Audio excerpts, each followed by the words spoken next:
കഴിഞ്ഞ ദിവസം ഞങ്ങൾ വളരെ സുപ്രധാനമായ ഒരു വാർത്ത നൽകിയിരുന്നു. ലോകത്തെ ദരിദ്ര രാജ്യങ്ങളുടെ പട്ടികയിൽ ഇന്ത്യ ടോപ്പ് 5-ൽ എന്നതാണ് വാർത്ത. സാധാരണഗതിയിൽ കേന്ദ്ര സർക്കാരിനോ BJPക്കോ എതിരായി വാർത്ത കൊടുക്കുന്ന ഏത് മാധ്യമവും സഹിക്കേണ്ടി വരുന്ന ഒരു വൃത്തികെട്ട സൈബർ ആക്രമണങ്ങൾ തന്നെയാണ്. എന്ന് വെച്ച് കുറച്ച് സൈബർ ക്രിമിനലുകളുടെ സംസ്കാരമില്ലായ്മയെ പിടിച്ച് സത്യം മറച്ചു വയ്ക്കാൻ പറ്റില്ലല്ലോ.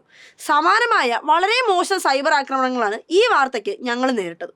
സംഖ്യകളുടെ നിലവാരത്തിനൊത്ത പല കമന്റുകളും അക്കൂട്ടത്തിലുണ്ടെങ്കിലും അതിൽ ശ്രദ്ധിക്കേണ്ട ഒന്ന് ഇതൊരു വ്യാജ വാർത്തയാണ് എന്ന വാദമാണ്. ഇതൊന്നും മറ്റൊരിടത്തും കണ്ടില്ല എന്നും ഇത് കമ്മി T21 പടച്ചുണ്ടാക്കിയ വാർത്തയാണെന്നും കമന്റുകളുണ്ട്. ആദ്യം തന്നെ ഈ വാർത്ത തപ്പിപ്പോയ സംഖ്യകൾക്ക് കിട്ടാത്ത ആ മറ്റൊരിടത്തെ വാർത്ത കാണിച്ചു തരാം.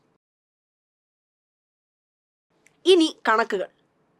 UNDPയുടെ കണക്കുകൾ പ്രകാരം ലോകത്തിൽ ഏറ്റവും കൂടുതൽ ദരിദ്രരുള്ള 5 രാജ്യങ്ങളിൽ ഒന്നാണ് ഇന്ത്യ. കൂടാതെ സാമൂഹ്യനീതി എന്ന ഭരണഘടനാ അവകാശത്തെ പോലും മറികടന്ന് എന്നോ ഉന്മൂലനം ചെയ്ത ജാതി വ്യവസ്ഥ തിരികെ കൊണ്ടുവരാനും ജാതീയമായി മനുഷ്യനെ ചൂഷണം ചെയ്യാനും കൂട്ടുനിൽക്കുന്ന ഒരു സമൂഹമാണ് ഇന്ന് ഇന്ത്യയിലുള്ളത്. അതിന് കൂട്ടുനിൽക്കുന്ന ഒരു ഭരണകൂടവും. ഈ അപകടകരമായ അവസ്ഥയ്ക്ക് പിന്തുണ നൽകുന്നത് ഇതാണ്. BJP നയിക്കുന്ന സർക്കാർ 3ാം തവണയും അധികാരത്തിൽ വന്ന സാഹചര്യത്തിൽ തുടക്കം മുതലേ ഇത്തരം കാര്യങ്ങളിൽ അവർ സ്വീകരിക്കുന്ന നിലപാട് തീർത്തും വർഗീയമായതാണ്.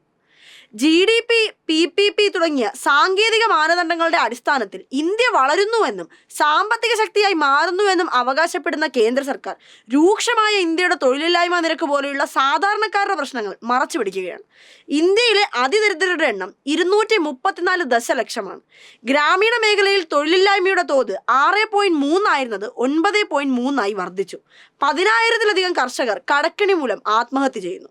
ഇന്ത്യയിലെ പുരാതനമായ പള്ളികളിലെല്ലാം ഹിന്ദുത്വവാദികൾ അവകാശവാദങ്ങൾ ഉന്നയിക്കുകയും അതൊക്കെ തകർക്കാൻ ആഹ്വാനം ചെയ്യുന്നവരെ സർക്കാർ സംരക്ഷിക്കുകയും ചെയ്യുന്നു. സംഖ്യകളെ പറ്റിക്കാൻ മോദി തന്നെ കാശിറക്കി നടത്തുന്ന തട്ടിക്കൂട്ട് സർവേകളിൽ ഇന്ത്യയാണ് ലോകത്തെ ഏറ്റവും വലിയ സാമ്പത്തിക ശക്തിയെന്നും ഇന്ത്യയെ പോലെ ഒരു സന്തുഷ്ട രാജ്യം ലോകത്തില്ലെന്നുമൊക്കെ എഴുതി പിടിപ്പിച്ചിരിക്കാം. എന്നാൽ അതുകൊണ്ടൊന്നും സത്യം മാഞ്ഞു പോയില്ല. ഇന്ത്യ നേരിടുന്ന പ്രശ്നങ്ങളുടെ വലിയ പട്ടികയിലെ ചിലത് മാത്രമാണ് ഇതുവരെ പറഞ്ഞ കണക്കുകൾ. ഓക്സിജൻ പോലുമില്ലാതെ മരിക്കുന്ന കുഞ്ഞുങ്ങളുടെയും സ്ത്രീ ഭ്രൂണഹത്യയുടെയും കണക്കുകളിലേക്ക് കടന്നാൽ ഇതിലും ഗുരുതരമാകും സ്ഥിതികൾ. തങ്ങൾക്ക് ഇഷ്ടമില്ലാത്ത വാർത്തകളൊക്കെ വ്യാജ വാർത്തകളാണെന്ന് ബഹളം വയ്ക്കുന്ന സംഘികൾ ഈ വർഗീയ സർക്കാരിന് നിശബ്ദ പിന്തുണ നൽകി തകർക്കുന്നത് സ്വന്തം രാജ്യത്തെയാണെന്ന് മാത്രം ഓർമ്മയിലിരിക്കട്ടെ.